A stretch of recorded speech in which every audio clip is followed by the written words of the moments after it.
Hello, I'm David Lenander of the Rivendell Discussion Group, a Twin Cities discussion group which talks about science fiction and fantasy each month. This is TV Bookshelf, a program devoted to fantasy, science fiction, and mysteries. Today we're talking with local author Carolyn Stevermer, who's written a number of books over the past 15 years. And we'll be talking about her newest books. There's two of them, The Grand Tour, which she co-wrote with Patricia C, Wrede, and A Scholar of Magics, which she wrote all by herself. And I'd like to start off by asking you about some of your background and what led you to writing books. I was born in southeastern Minnesota on a dairy farm, and at the age of 8, I began my first literary work, which concerned a cow. And I kept on writing stories in a very formless, not to say compulsive fashion, until I got to college. And as it happens, the very first day of college, on the same corridor where my room was another fantasy novelist now named Ellen Kushner. And at the end of, or midway through our first day of conversation, which seems in retrospect that it took, she said, "Oh, I'm writing a novel. Would you like to read my manuscript?" And to me, this was a complete revelation. I had no idea that you could write a novel. I wrote stories, but the idea of short story, novella, novelette, completely lost on me. So I said, sure, I'd love to read your manuscript. I stayed up till 4 that morning reading her manuscript, which I think is still incomplete, to tell you the truth. She's published many other things, but I don't think she's finished that one. And I was astounded to see that it was on sheets of paper that were 8.5 by 11, and it was typed with double spacing and 1-inch margins, and I had never seen anything before a finished book. And so to see that this was a very attainable goal really rocked my world. So ever since then I've been working away at this and telling stories, but telling them in a way that actually ends up this way, which I'm pretty happy about. I think you first came to the Rivendell group years ago before you'd published any books, or perhaps you'd already published. I started out writing, I really wanted to write detective novels. And I had written 2 mysteries that were set in 16th century Rome, with the Borgias as sort of subsidiary characters. And they, unfortunately, weren't very good, but they were published. Well, I read the first 2, Nicholas Coffin, The Alchemist. That's right. And the second one was The Duke in the Veil. The Duke in the Veil. It just tells you right there why, death of a Borgia. But I was working on Serpent's Egg, I think, at that time, and that came out in '88, which is long after I showed up at the first Mythopoeic meeting that I attended. Right. And we talked about that book. I remember you saying in the Serpent's Egg that you, or in the discussion anyway, that you were kind of deeply suspicious of magic, and mostly it ends pretty badly in that book, and I think maybe in some of the other work you were doing earlier on. But in more recent books, you seem to have accepted it a little more. I think I started out with the idea, when applying any analytical tools, which is always done best well after the fact, that for me magic represented a power, and a power that needed to be shut out and needed to be excluded. And I think I've attended a lot of panels and things over the years where people talk about, okay, what is magic? What's the metaphor? Whether it's drug use or economics or whatever. The idea that this is it's something uncontrollable and unaccountable, and over the years that seems to have been left behind in those stories. And at this point, I don't know that I could wrap it up in a neat phrase, what magic is, what the metaphor is, but I think it's definitely something a little more user-friendly. You've embraced the eccentricity. It's a good way to put it. And I think one sign of true eccentricity is to feel that that's perfectly normal. Well, I think maybe in the times we live in, you almost have to turn to fantasy to try and explore the realities of our world and the way things change so quickly. And I think maybe especially technology, how we deal with it. And you've actually sort of alluded to that in various ways too. In writing the new book, A Scholar of Magics, you told me when you were working on the manuscript that you were learning to drive a car, and you thought that was entering into writing the book, which of course it does feature in the story. You want to talk a little bit about that? Sure, I'd love to. In A College of Magics, which is the book before this, which is this one here, one of the minor characters, or one of the supporting characters, is riding around in a motor car, and gets very interested in learning how to drive herself. And at that time, I did not drive, and I'm a very nervous driver, and rather nervous to this day, actually. And so to me, when they say write about what you know, I remember thinking, boy, I'm going to have to really check to see if I'm getting anything wrong here, because I don't drive. So it caught hold of me, and I think part of Jane's interest in motor cars it was related to my interest in finally overcoming some of the barriers that I'd set up around myself. So Jane does drive a motor car. She's shopping for a motor car in A Scholar of Magics, and again, I did my level best with the research, but I did have to adjust some of the things in the book, some of the manuscript references, to make them somewhat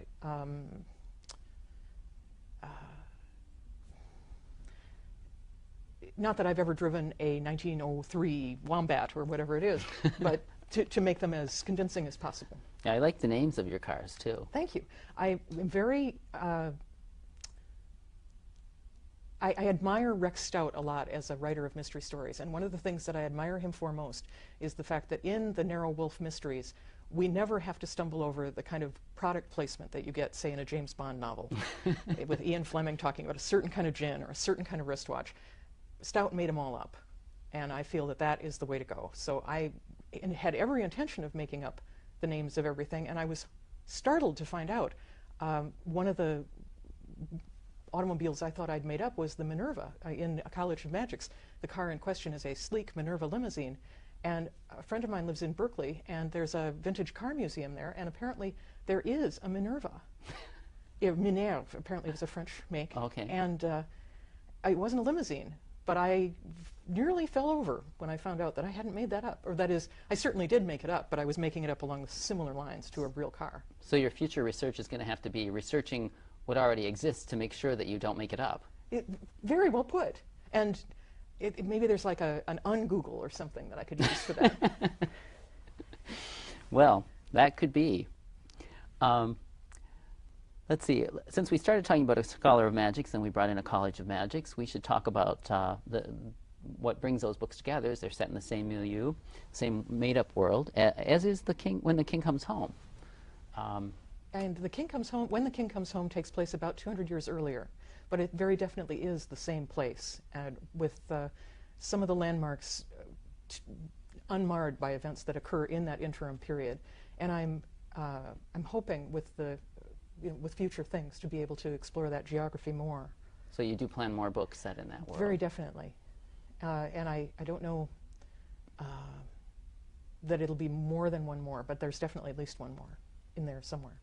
I can't exactly leave them where they are now. It's not that it's a cliffhanger in any way, shape, or form, but I'm in that situation where it's 1912, and it's a kind of alternate Europe, and you know what happens in 1914 in our Europe. Mm-hmm. I feel I can't, in good conscience, leave them unmolested.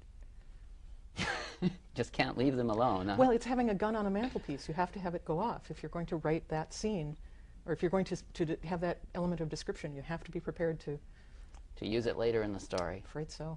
I don't know. Maybe you could write a story where there's a gun on the mantelpiece and it never gets used.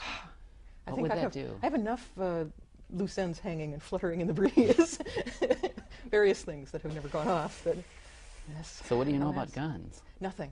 See? Absolutely nothing. Another area of research. Well, indeed, there are a lot of firearms in A Scholar of Magics, because the protagonist is a sharpshooter.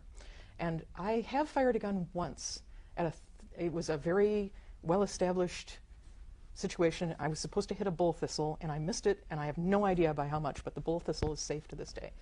But I did have several friends read the manuscript at various points, friends who are proficient in firearms and writing.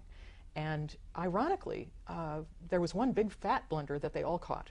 But then there were altogether, I think, about 24 miscellaneous small blunders that some of them caught, and some of them, brought up other things. So it was really a wonderful way to get, even if I thought I knew anything about firearms. I certainly wouldn't have known anything about all those other little blunders. Well, take some comfort in the story that Eleanor Arneson tells about in the writing about making a sword in The Swordsmith, and carefully trying to research this to find out everything that was known about Viking technology in sword making. And she even talked to someone who had actually made swords at the local Renaissance festival. And then she got letters telling her that it was all wrong. But then, a couple of years later, there was someone that published a new article saying that no, it was right. Yay! So you can. There's hope. Yeah, there's hope. Even if you're wrong and you get those letters. With further research. Further research may prove you right after all. You know, that gear shifts are not at all the way people think they are. Well, in any case, I look forward to more stories set in this world. What is this world called? I'm not really sure. I just sort of think of it as it has a country in it called Galazan, which is sort of between Romania and Bulgaria, which share a border in our world. And I tend to think of it in terms of Ruritania and the sort of late 19th century novels of adventure, ripping yarns. And so if it were,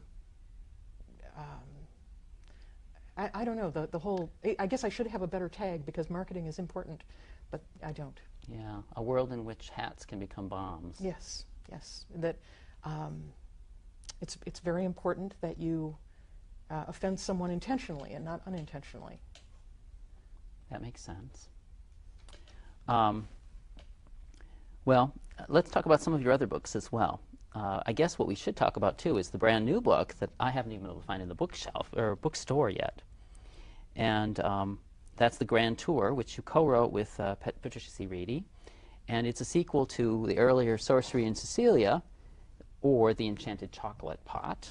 And we have a web page devoted to that and to the works of Wrede and Stevermer, to which I've received quite a few letters over the years. And they've actually been more interested in The Enchanted Chocolate Pot, which was out of print for years and years, than they were even in your new books or Pat's new books. Absolutely.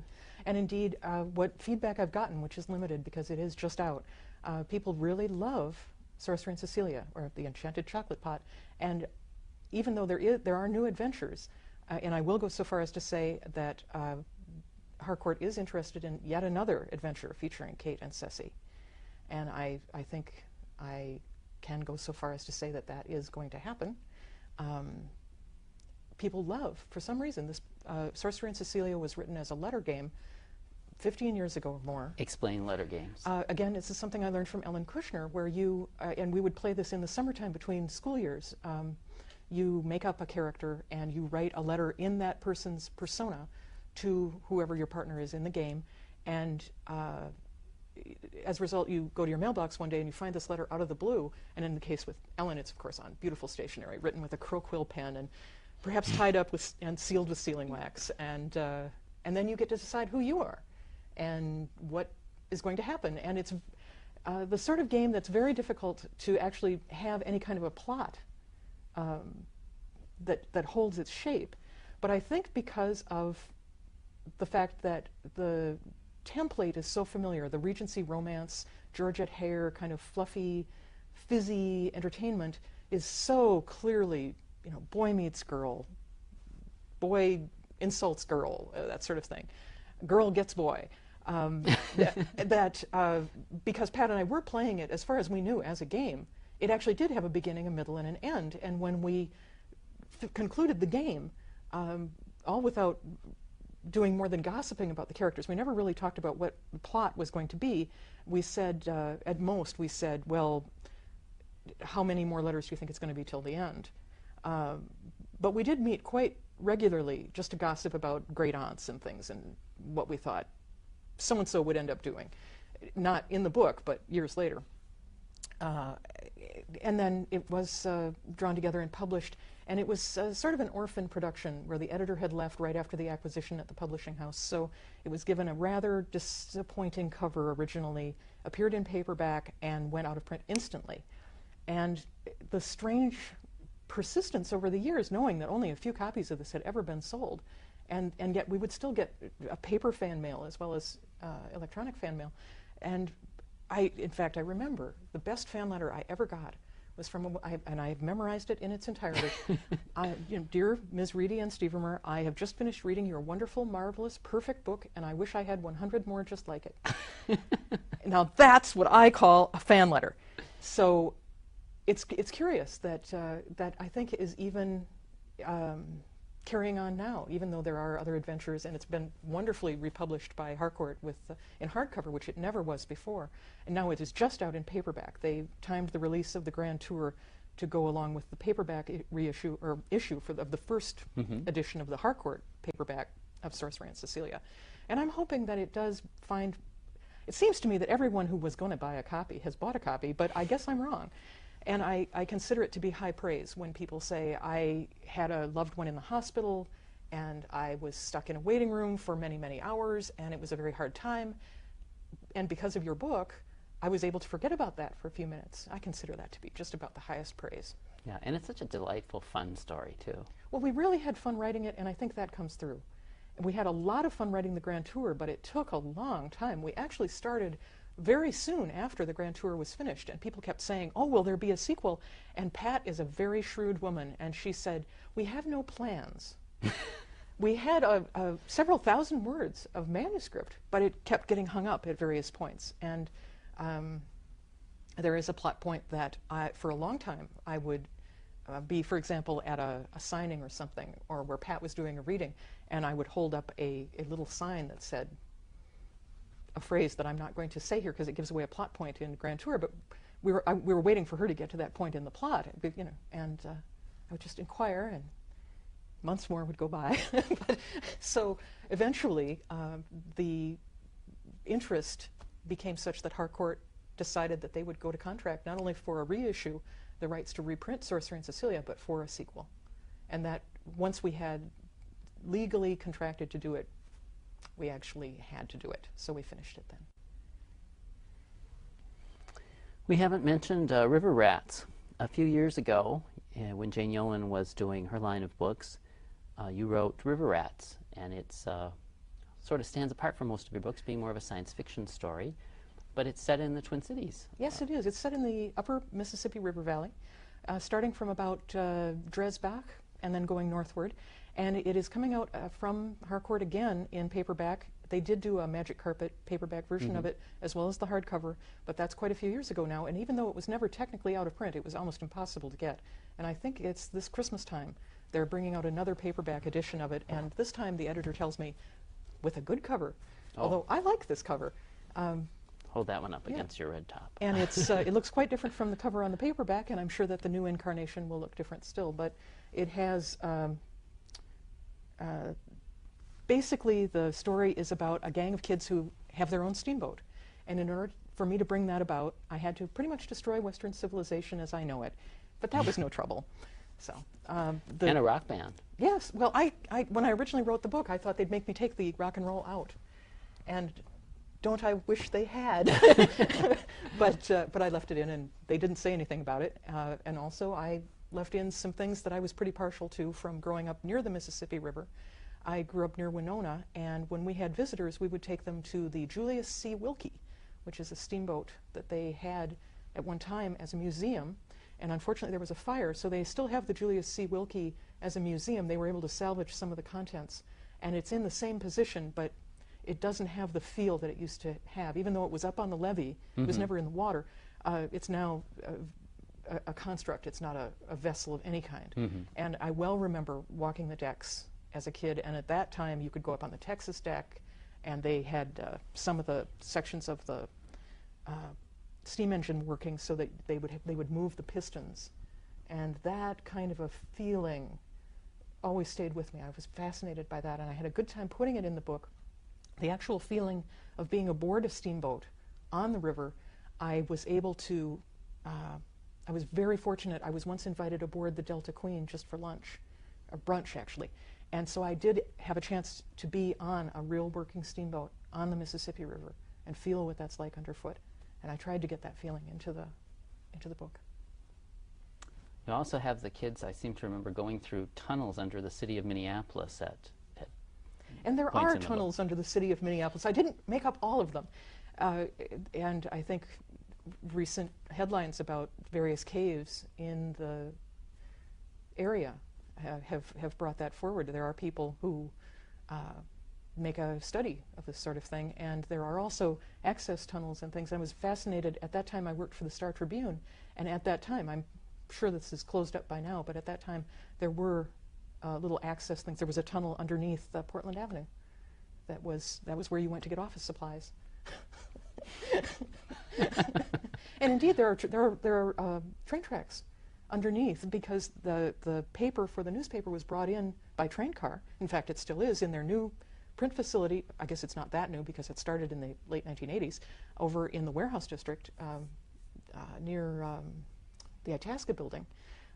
They bring the paper in by rail car above ground, and in the old days, it would come down and be brought in on these rails down below. Mm-hmm. And if that isn't true, if someone knows better, I certainly hope that they will communicate it, but in a way that doesn't disillusion me, because I have this whole fantasy image of underneath Minneapolis in the book. You've often gotten together with some of the other local writers to drink tea. Do you talk about your stories then, or do you mostly talk about other things? No, I think the conversation over the tea table would have to be devoted almost exclusively to gardening, cats, and books. And the books were the original inspiration. We get together, now it's every 2 months or so. And it's been quite a change in the cast of characters. At one time, Emma Bull.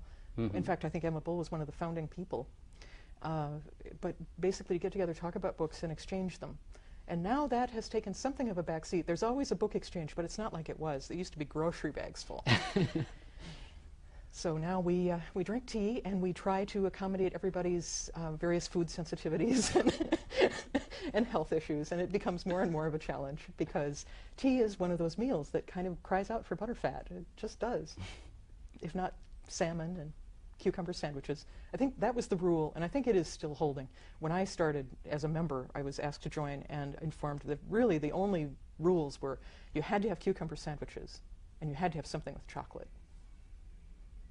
I see. What sort of tea do you like to drink? Actually, I have a very, even though I have various kinds of Japanese tea and Darjeeling and so forth, and I do try to have nice tea around available. My absolute favorite is what they call builder's tea in the UK, where it's, I think the technical phrase is it's strong enough to trot a mouse on. And it's the first time I ever had British tea was under such circumstances. I was on my way to Paris, and I'd flown into London, and I was going to have like 10 whole minutes to look around London and then get on the train and go across the channel.